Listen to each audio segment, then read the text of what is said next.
In this video, you can learn how to invite or add new users on Blogger.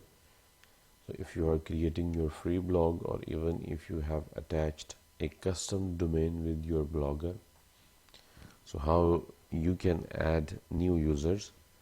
So on the left sidebar, you can see there are few options, and one of them is settings.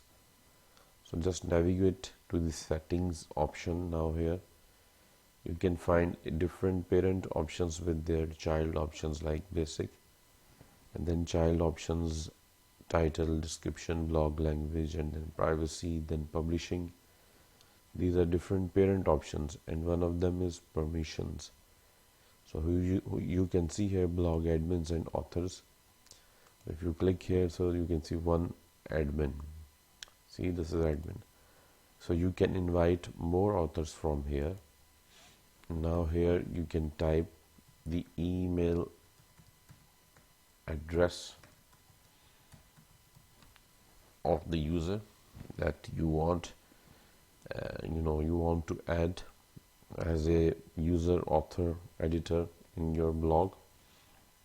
So you can send an email to invite this particular user, then click on setting button, send button, and settings updated. Now if you open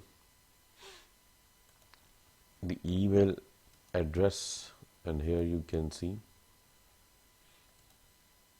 you have been invited. The email has been come by a blogger. See, you have been invited to contribute to my tutorials. See, so now user can accept invitation from here. So thank you so much for watching this video.